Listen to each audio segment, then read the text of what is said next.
Continuamos con nuestro estudio en la epístola de Filipenses, donde sabemos que Pablo, aún estando preso, se preocupa por la iglesia, se preocupa por ellos, les muestra, le habla cómo ser cristiano, cómo vivir con ese gozo por quienes somos en Él. Y eso es lo que vamos a continuar viendo hoy.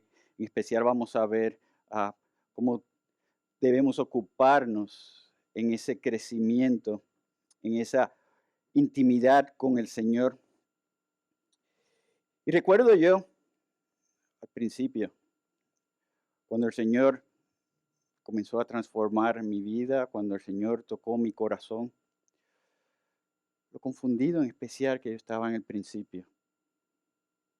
No sabía cómo orar, no sabía cómo leer la Biblia, cómo estudiar. No entendía qué era lo que se esperaba de mí como cristiano. Había salido de una religión donde me habían enseñado lo incorrecto, lo opuesto, en cierta manera. Estaba viviendo yo queriéndome ganar la salvación. Fue gracias a Dios que poco después el pastor Félix decidió discipularme intencionalmente y mostrarme más lo que es vivir en el Señor. Poco a poco él me enseñó la sana doctrina, poco a poco comencé entonces a crecer espiritualmente, poco a poco entendí lo que es ser un cristiano, lo que es conocer más a Dios. Y eso creó en mí entonces ese hambre, esa necesidad por Él. Meditaba entonces en lo que debía hacer, meditaba en lo mucho que tenía que cambiar. Pude ver cómo Dios entonces comenzó a abrir oportunidades para yo crecer, para aprender más de Él, para servirle. Pude ver el llamado que Él tenía para mi vida. Pero sin embargo, desde ese momento, aún hasta hoy, en el día de hoy, lucho con mantenerme creciendo. Lucho con la vagancia de decir, pues ya es suficiente, quizás pueda coger unas vacaciones. Lucho con no perder ese primer amor, ese fuego, esa pasión por el Evangelio. Lucho con practicar los medios de gracia, no volverme indiferente y pensar que esta es una manera para manipular a Dios.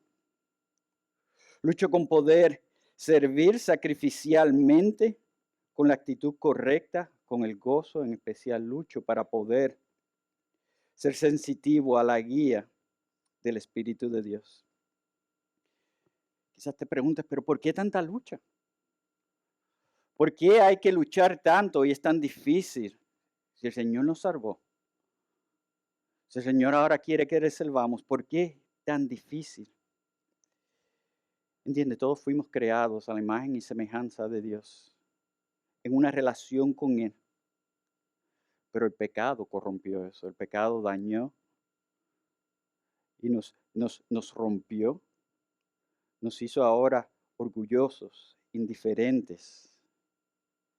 Por eso entonces ahora se rompió esa comunión con el Señor. Sin embargo, al cristiano, según su voluntad, Él le rescata y separa a esos para Él. Los lleva a esa comunión con Él, nos da un nuevo corazón que ahora le ama, que ahora quiere servirle. Y poco a poco nos va entonces transformando a la imagen y semejanza de Cristo. Y eso es lo que Pablo nos va a estar hablando hoy de esta última parte, de la transformación progresiva del cristiano y lo importante que es esto en nuestra vida. Lea conmigo Filipenses capítulo 2, versículos 12 al 18. Nuestro estudio hoy va a ser en el capítulo 2, versículos 12 al 18. Dice así la palabra de Dios.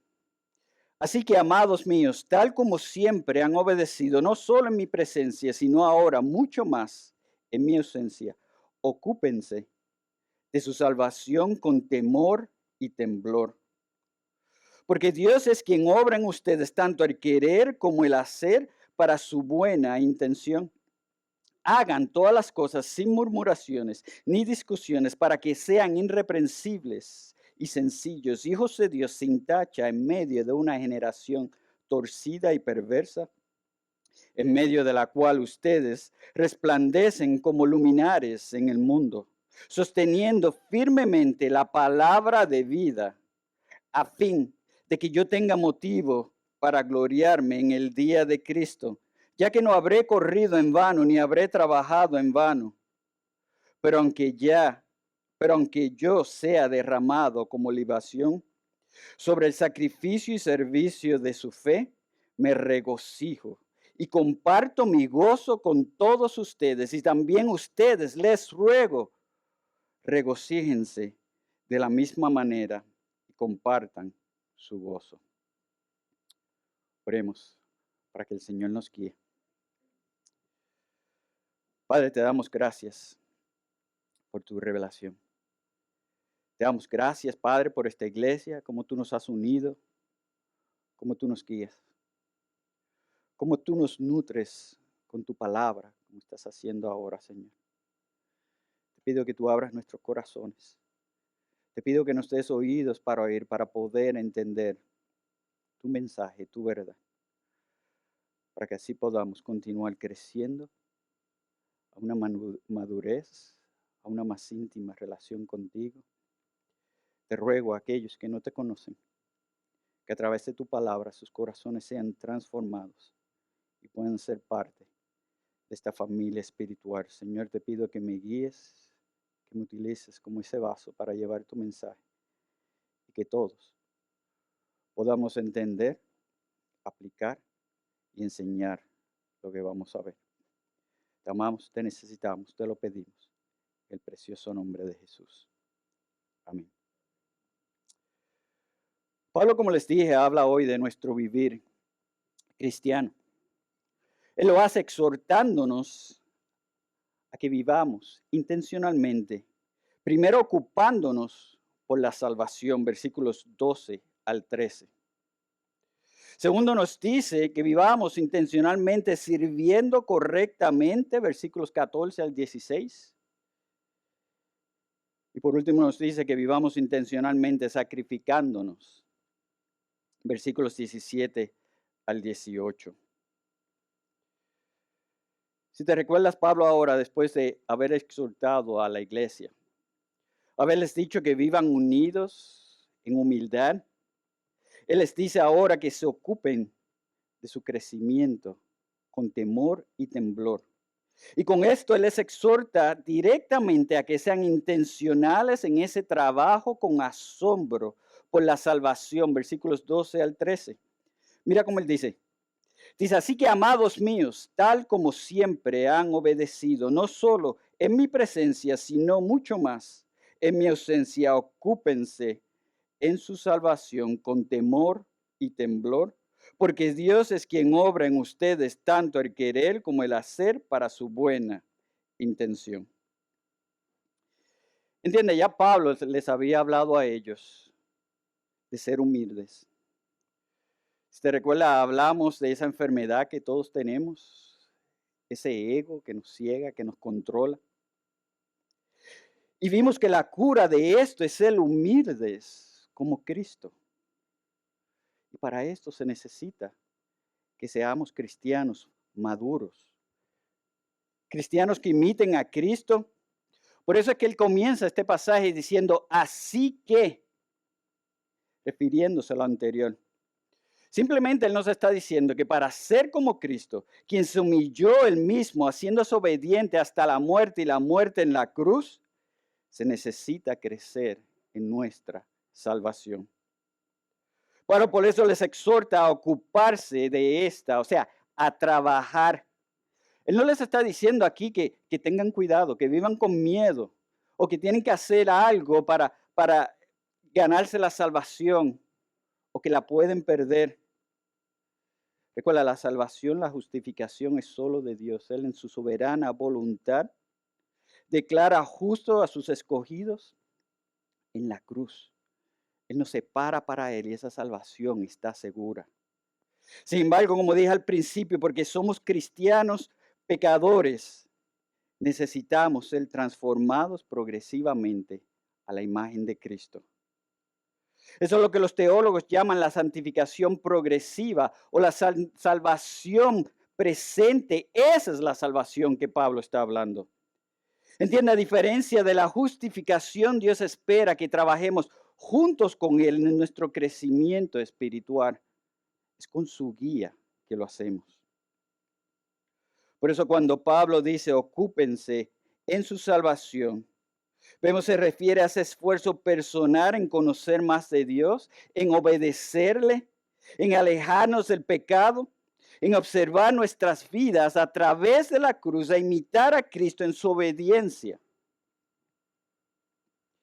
Fíjate entonces que Pablo está afirmando aquí que ellos ya están haciendo esto. Les dice, tal como siempre han obedecido, no solo en mi presencia, sino ahora mucho más en mi ausencia. Es porque como cristianos todos estamos en ese crecimiento. Pero si no tenemos cuidado, si nos dormimos, nos vamos a salir de ese camino. Si nos descuidamos, podemos estancarnos en nuestra vida cristiana. Por eso Pablo les dice, ocúpense de su salvación con temor y temblor. Él está mostrando la urgencia, él está mostrando la necesidad, recordándoles que ahora no le tememos al mundo, sino que tememos a Dios. Recuerda, no es un temor paralizante que tenemos ahora a Dios, sino en reverencia por quién es Él, por lo que Él ha hecho. Sin embargo, lo próximo que dice Pablo parece contradecir lo que Él nos ha dicho. Él dice que es Dios quien obra en nosotros tanto el querer como el hacer para su buena voluntad. Quizás nos preguntemos, pero ¿qué es lo que está diciendo Pablo? Nos dice que trabajemos en nuestra salvación, que nos ocupemos de esta. Ahora nos está diciendo que es Dios quien lo hace. ¿Quién pone esas ganas en mí? ¿Soy yo o es Dios? Es Él. Con cada uno de nosotros como cristianos. Lo que él dice es recordando que la salvación es de Dios, de principio a final. Que su espíritu es el que está obrando en nosotros. Es su espíritu que nos está transformando progresivamente. Es la voluntad de Dios actuando en la nuestra, cambiando ahora nuestra disposición. O sea, Él nos está dando convicción, entendimiento para entender y para hacer lo correcto.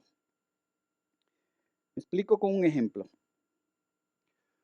Cuando mis hijas eran más pequeñas, ellas querían aprender a cocinar. Ellas estaban aprendiendo y por lo tanto mi esposa, Kim, siempre estaba junto con ellas. Britney y Brianna estaban cocinando, pero mi esposa siempre estaba allí. Cuando se les olvidaba algo, mi esposa les recordaba. Cuando estaban por hacer algo incorrecto, mi esposa las corregía. Aún el querer fue Kim quien le puso eso en ellas, las entusiasmaba, las animaba, mostrándole la importancia, mostrándole la razón para hacerlo. Y gran parte de por lo que lo querían hacer, y aún por lo que lo hacen ahora, es porque quieren imitar a su mamá. Quieren servir y trabajar como ella. Nosotros por eso trabajamos en nuestra salvación. Pero como dice Pablo, es Dios quien pone en nosotros el querer tanto como el hacer. Y quizás diga, ¿por qué? Si Él nos transformó, si Él nos dio un nuevo corazón, ¿por qué tiene que ir, trabajar y guiarnos en esto como nenes chiquitos? Pues es que somos bebés espirituales. ¿Entiende? Como cristiano en especial al principio, nuestra tendencia es de regresar al mundo. Nuestra tendencia es ir otra vez a esa vieja manera de ser. Pablo nos dice esto en Colosenses 3, 8 al 10. Fíjate cómo dice, pero ahora desechen también todo esto: ira, enojo, malicia, insultos, lenguaje ofensivo de su boca. Dejen de mentirse los unos a los otros, puesto que han desechado al viejo hombre con sus malos hábitos y se han vestido del nuevo hombre, el cual se va renovando hacia un verdadero conocimiento conforme a la imagen de aquel que lo creó. Ven aquí como Pablo nos está diciendo que es una acción también que tenemos que hacer. Como él dice, desechen esa vieja manera de vivir. Como él nos dice que nos tenemos que vestir del nuevo hombre. La acción que nosotros debemos hacer. Pablo así les alerta a ellos que si no tenemos cuidado, que si no nos ocupamos en nuestra salvación, podemos caer y hacerlo de antes. Y esto va a afectar entonces nuestro servir, nuestra comunión con Dios, dependiendo de lo que hagamos positivamente o negativamente. Pero Pablo nos dice que es Dios quien pone el querer y el hacer en nosotros. No estamos solos. Iglesia, tenemos que ocuparnos en nuestro vivir como cristianos. Como ya dije, porque si no vamos a estar estancados o podemos aún comenzar a echar para atrás, caer en peligros de caer en pecados graves. Ocúpate de alejarte del mundo. Ocúpate de cuidar con quién andas. Lo que oyes, lo que haces, protege tu pensar, tus acciones y satúrate de la palabra de Dios rindiendo cuentas con otros. Eso es lo que Pablo nos va a mostrar. Recuerda, sin embargo, que en Cristo y por Él puedes. Porque Él venció la muerte y el pecado, podemos ahora enfrentar las tentaciones. Mira cómo dice Pablo, Romanos 6:6. Él dice que nuestro viejo hombre fue crucificado con Cristo para que nuestro cuerpo de pecado fuera destruido a fin de que ya no seamos esclavos del pecado. Como cristianos, ya no estamos amarrados al pecado, a este mundo. Podemos enfrentar la tentación. Pero ten cuidado. Ten cuidado no entonces de decir, yo lo tengo todo bajo control. Si esto está ya bien, yo me leí la Biblia de principio a final. Yo hablo con el pastor Julio a cada rato. Yo estoy bien en esto, lo tengo todo bajo control. Cuidado, cuidado porque eso a veces es el orgullo y el enemigo se va a aprovechar de esto. Fíjate la iglesia en Éfesos en el primer siglo. Fíjate cómo muchos cayeron en esa indiferencia.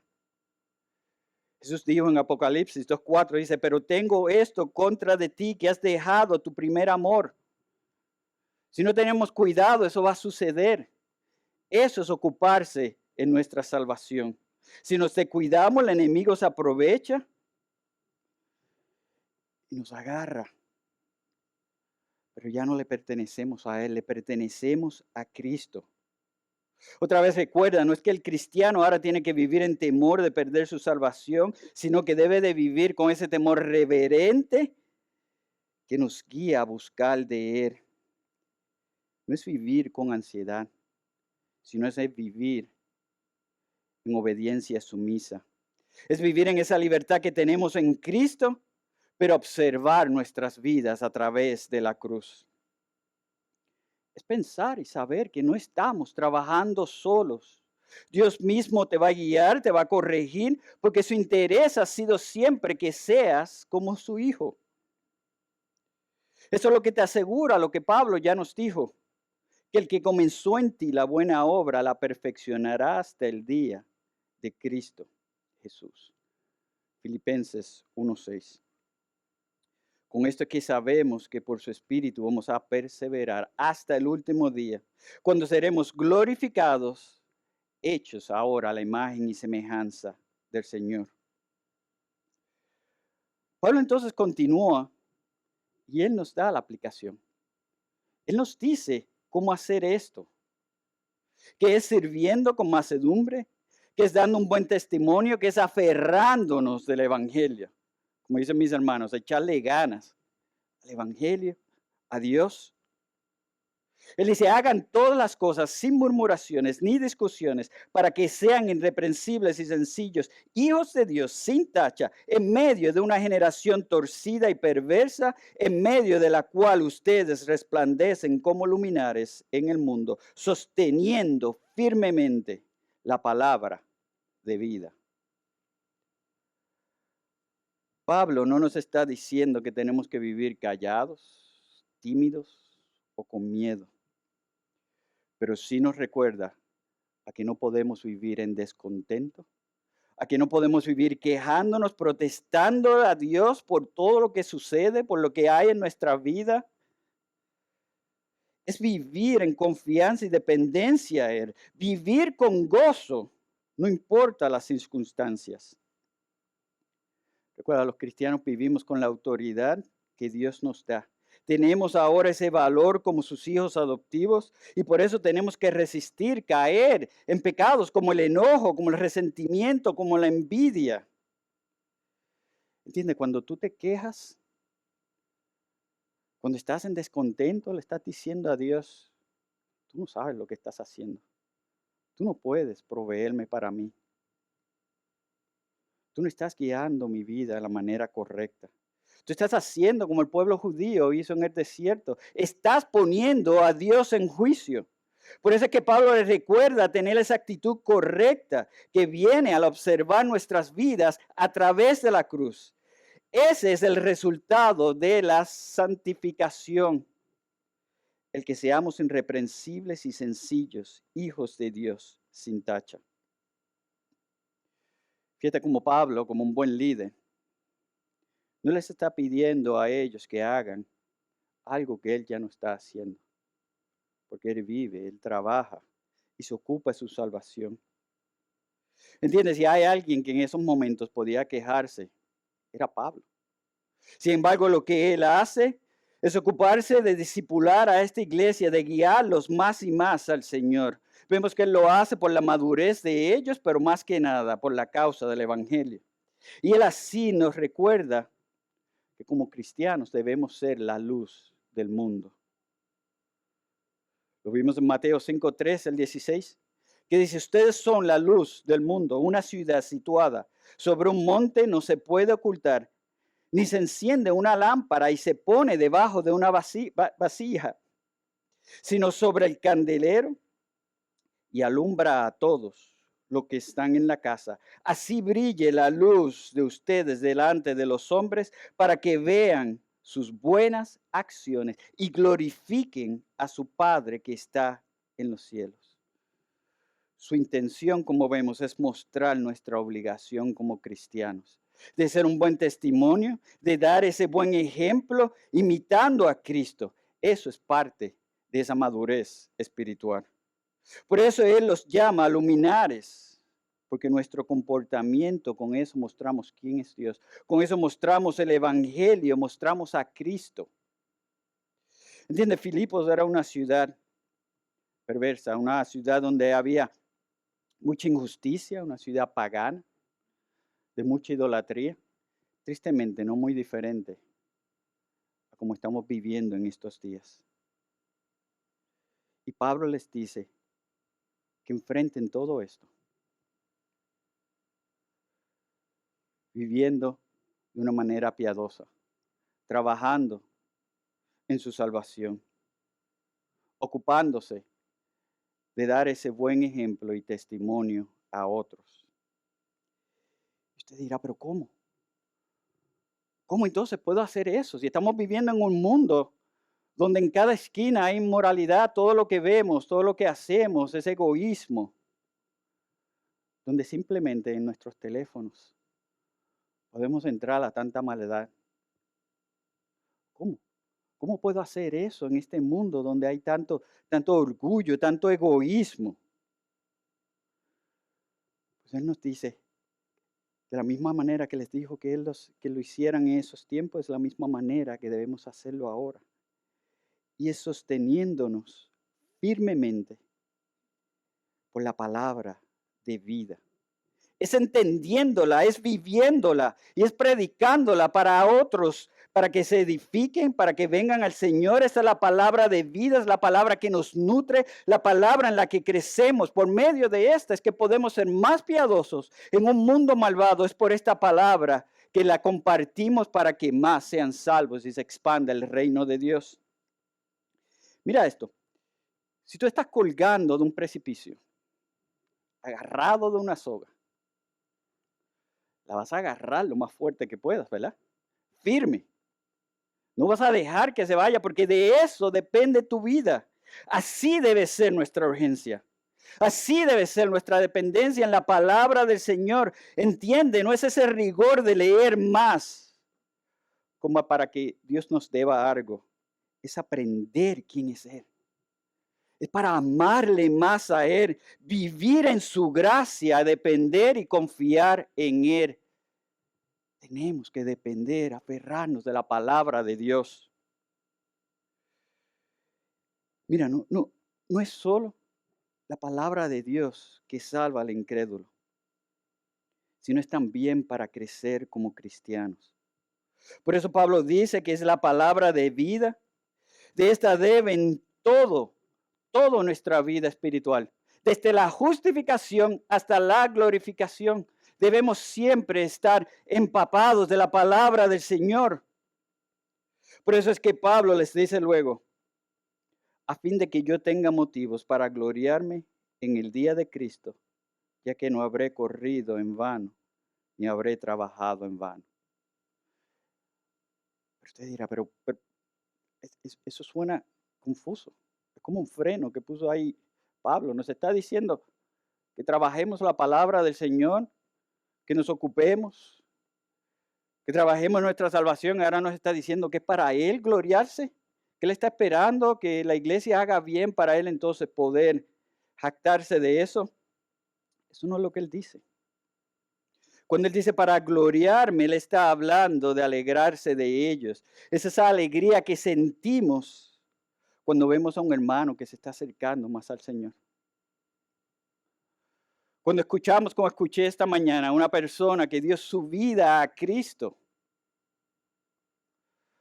algo que le va a bendecir.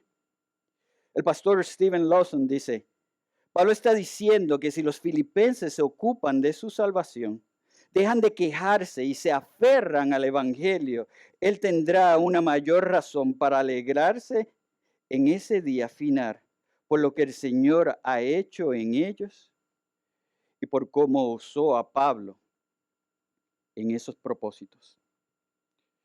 ¿Te recuerdas hace poco el pastor Julio nos dijo cómo a veces él y yo hablamos de los diferentes miembros y cómo es un gozo el ver hermanos creciendo, hermanos que llegaron aquí en problemas y el Señor los ha rescatado, el ver cómo matrimonios se están uniendo, problemas en la familia se están resolviendo. Eso es un gozo, el ver cómo estamos creciendo, madurando como iglesia.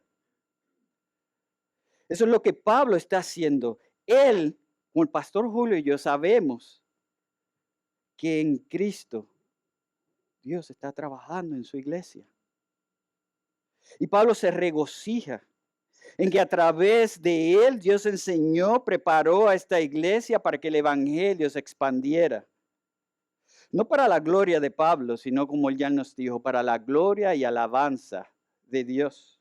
Él entregó su vida a Cristo, él fue un ejemplo, él fue el líder, guía para ellos. Y por eso los logros y servicios de esta iglesia para el Señor son también sus logros. Así debemos de ser aquí en IBC. Somos una familia que nos sacrificamos juntos para el Señor. Somos la propiedad ahora de Jesús. Él nos compró con su sangre y por eso juntos como iglesia vivimos para Él. Entonces no podemos estar en competencia. No podemos estarnos empujando uno a otro, chismeando unos a otros. El logro de un hermano en la iglesia es el logro de todos porque es un logro por la causa de Cristo y eso debe ser gozo para todos. Nuestro deseo debe ser ayudarnos, edificarnos mutuamente juntos para ser más eficientes en el ministerio. Es saber que a veces el que está al frente se lleva el reconocimiento, pero lo que hacemos como iglesia, ese sacrificio, es trabajando todos juntos como siervos del Señor. Es el trabajo de cada miembro en ese plan perfecto de Dios. Por ejemplo, cuando un invitado a un día familiar que tengamos entrega su vida a Cristo, el Señor transforma, cambia su corazón.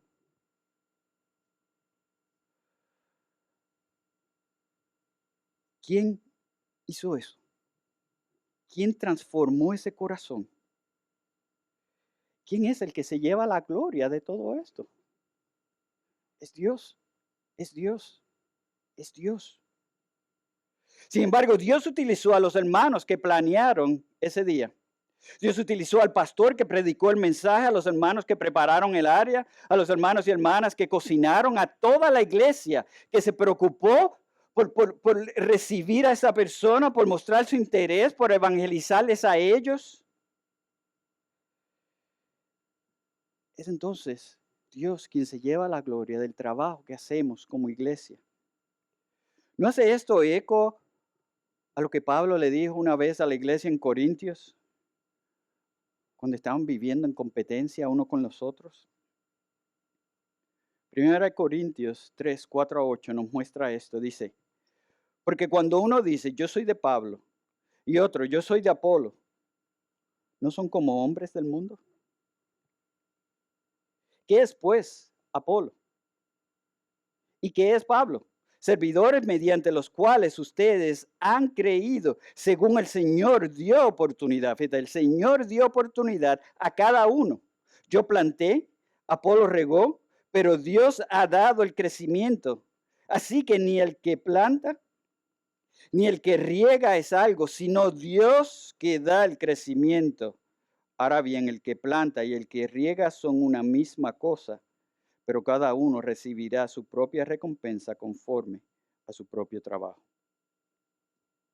Es Dios trabajando en nosotros como iglesia. Por eso es que el gozo, el deseo de Pablo, es que juntos como iglesia sirvamos, evangelicemos. Él pide que compartan entre ellos el gozo, que es el sacrificarse para el Señor. Eso es lo que vemos en los últimos 2 versículos. Él dice, pero aunque yo sea derramado como libación sobre el sacrificio y el servicio de su fe, me regocijo y comparto mi gozo con todos ustedes, y también ustedes les ruego, regocíjense de la misma manera y compartan su gozo conmigo. Él aquí dice que aunque él está en aflicción por la causa de Cristo, su gozo está en lo que Dios hace a través de él y de ellos.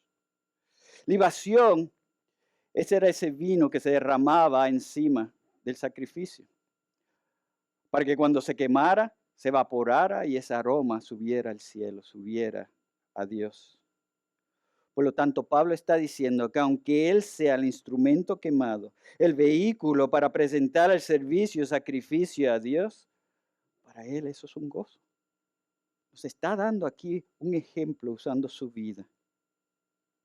Porque Él quiere que ellos hagan lo mismo. Él quiere que ellos vivan en gozo por haber entregado sus vidas a Dios. Él quiere saberlo. Él quiere glorificarse con ellos.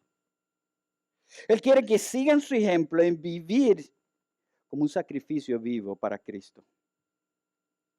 Fíjate lo que dijo Colosenses 1, 24 al 25. Ahora me alegro de mis sufrimientos por ustedes y en mi carne, completando lo que falta de las aflicciones de Cristo. Hago mi parte por su cuerpo, que es la iglesia. De esta iglesia, fíjate cómo está diciendo la iglesia, fui hecho ministro conforme a la administración de Dios que me fue dada para beneficio de ustedes a fin de llevar a cabo la predicación de la palabra de Dios. Él nos muestra aquí como todos somos un cuerpo, que a través de la iglesia Jesús continúa su ministerio y que por eso cualquier sacrificio a Dios es un sacrificio de la iglesia. Mira cómo Jesús le oró a su Padre. Y fíjate cómo se parece mucho a lo que Pablo nos está diciendo. Dice, yo les he dado tu palabra y el mundo los ha odiado, porque no son del mundo como tampoco yo soy del mundo. No te ruego que los saques del mundo, sino que los guardes del maligno. Ellos no son del mundo, como tampoco yo soy del mundo. Santifícalos en la verdad, tu palabra es verdad. Como tú me enviaste al mundo, yo también los he enviado al mundo y por ello yo me santifico para que ellos también sean santificados en la verdad. Pero no ruego solo por estos, sino también por los que han de creer en mí, por la palabra de ellos, para que todos sean uno. Nos está hablando aquí de cómo la iglesia, a través de la palabra, muchos van a creer. Jesús ora aquí por la santificación de la iglesia en la verdad. Esto es lo que Pablo nos está mostrando hoy. Vemos que hemos sido enviados. Vemos la razón por la cual permanecemos aquí por un poco de tiempo hasta que lleguemos con el Señor, cómo debemos de ser fieles siervos. Vemos que el mundo nos odiará, vemos que van a haber pruebas, pero vemos también que no estamos solos, que estamos con Cristo y que somos uno, una iglesia en Él. Es por eso que no tan solo nos debemos de alegrar por nuestro servir a Dios, sino que nos debemos alegrar por lo que hacemos juntos como iglesia. Que aún en las pruebas, si son un sacrificio vivo para el Evangelio, estas son causa de gozo. Es creer firmemente que para los que aman a Dios todas las cosas cooperan para bien, esto es, para los que son llamados conforme a su propósito. Romanos 8:28. Hace poco escuché a una persona enferma que sabía que le quedaba poco de vida, que estaba en dolor, que estaba en sufrimiento, pero me dijo, si mi sufrir y mi dolor sirve para traer a una persona a Cristo, es más que suficiente. Y cuando lo dijo, no es porque ya estaba resignado, sino que lo dijo con alegría, animado de lo que Dios podía hacer con su situación. Dios usa nuestras aflicciones, sacrificio para Cristo, para causar que nosotros crezcamos espiritualmente, para expandir su reino. Esos sacrificios, en ellos podemos perseverar. Porque ahora podemos tener esa confianza, esa seguridad del amor de Dios. Y eso nos da esperanza. Cristiano, así debe ser nuestras vidas. Eso es tomar la cruz y seguir a Cristo. Eso es vivir en su misión, sabiendo que no importa lo que suceda, Dios está en control. Que nuestro servir, nuestro sacrificio para el Evangelio nunca es desperdiciado. Que Él usa todo para bien, para nuestro crecer, para expansión de su reino. Por eso Pablo hoy nos exhorta a estar gozosos, a ser siempre ese instrumento de gozo para otros, a estar firmes en que Dios está actuando a través de cada uno de nosotros, de su iglesia, como la libación sobre el sacrificio. Iglesia, si te fijas, podemos ver que hay varias maneras en cómo crecer espiritualmente, en cómo trabajar en nuestra salvación. Primero está ese trabajo individual nuestro, en conocer más de Dios, en servir, obedecer, entregarnos por la causa. Es a través de los medios de gracia que Dios nos ha dado. Otra manera es la edificación mutua, cuando aprendemos unos a otros a través de los líderes de la iglesia que obedientemente predican la palabra de Dios. Y la última, como vimos, es también las situaciones en nuestras vidas, aún en las pruebas que Dios orquesta. Sin embargo, recuerden cualquiera de estas maneras, como dijo Pablo, Dios es quien obra en nosotros tanto el querer como el hacer para su buena intención. Al observar nuestras vidas a través de la cruz, esto nos une más a Dios, llenándonos de bendiciones. Nos prepara para ser más eficientes para el ministerio, como dice Pablo, mejores instrumentos para la obra. Otra vez, no es ese rigor de hacer las disciplinas espirituales, esa disciplina que a veces nos imponemos. Recuerda que también se llaman medios de gracia, porque son un regalo de Dios para conocerle más a Él, para ver quién es Él, para conocer su amor, para ver y conocer así su gracia. Eso nos cambiará desde adentro, abandonando el mundo, vistiéndonos ahora del nuevo hombre para poder ser más como nuestro Salvador. Cristiano, eso es ocuparnos de nuestra salvación con temor y temblor. Es saber que si verdaderamente eres de Dios, debes de estar constantemente madurando y creciendo en tu entrega a Cristo. Tu madurez espiritual es eso, tu dependencia de Dios. Dios entonces te enseña más de Él. Él te guiará a cambiar para ser más eficiente en el ministerio, para obedecer, para servir, para honrarle a Él. Eso es lo que te va a dar gozo y eso no debe ser un motivo para quejarte. Por todo esto, sé sensitivo a la guía de su espíritu. Te ruego, no olvides tu primer amor. Esto es lo que te va a dar la pasión, el hambre para conocer más de Dios, de querer estar en misión. Enamórate cada día de Cristo. Enamórate de Él. Proponte entonces vivir para Él, conocerle más a Él, leer la palabra, escuchar más de su evangelio. Utiliza todos los tiempos que tengas libre, ya sea que estás en el tráfico, escucha un sermón, esperando una cita médica, lee la palabra de Dios, lee un buen libro. Más que nada, toma siempre tiempo para estar a solas con el Señor. En vez de escuchar música del mundo, escucha un buen sermón. En vez de desperdiciar tanto el tiempo en los medios de gracia, lee un buen libro.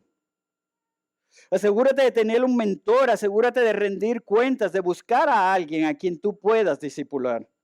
Piensa en las muchas oportunidades que todos tenemos para servir aquí mismo en la iglesia. Y proponte sacrificar de tu tiempo, de tu dinero, de tus habilidades para la causa de Cristo. Órale a Él que te muestre entonces cómo crecer, cómo conocerle más, cómo ser intencional. Algo que me ayudó a mí grandemente al principio en mi vida cristiana es la oportunidad que Dios me dio de servir en un ministerio en prisión. Al principio, les confieso que me era difícil. Al principio les confieso que hasta me quejaba cuando me tenía que levantar a las 5 de la mañana para ir a buscar a los hermanos, para yo guiar entonces 1 hora y media hasta llegar allí, para usar mis sábados estando allí y después 1 hora y media regresando. Pero se volvió en un gozo al yo ver lo que Dios estaba haciendo dentro de esa prisión. ¿Sabes lo increíble? Que yo fui allí pensando en cómo voy a ayudar a esa gente. Terminaron ellos edificándome a mí. Terminaron ellos mostrándome más de Dios. Y eso lo uso hoy mismo, hasta ahora, para continuar en ese crecimiento. Lo que aprendí todavía me ayuda.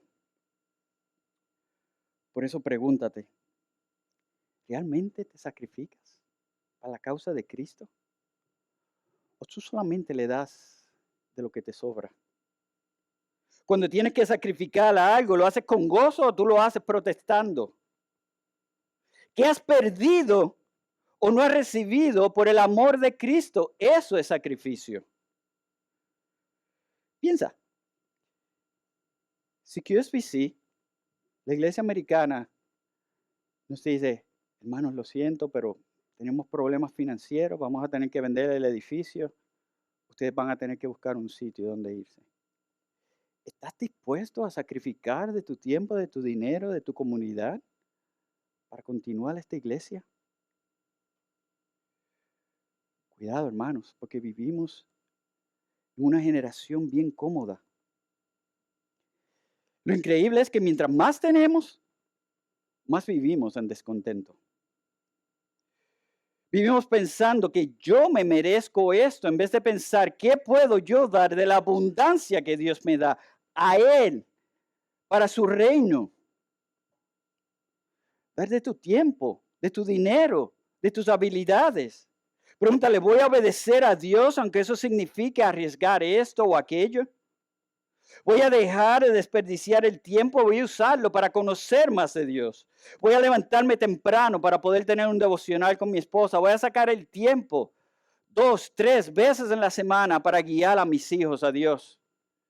Voy a proponerme discipular a alguien, un familiar que hay que evangelizar o alguien que acaba de venir en la fe, ayudarle a crecer.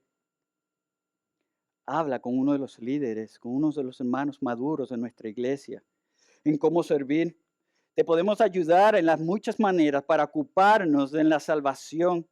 Maneras de cómo puedes ayudar a otros a crecer, de cómo gozarte de lo que tu iglesia hace por y para Dios. No nos turbamos y nos dejemos llevar por el mundo. Recuerda, nosotros somos la luz del mundo y tenemos que dar ese ejemplo. Estamos llamados, es una encomienda de Dios a ser discípulos y enseñar todo lo que Cristo nos enseñó. Finalmente, no creyente,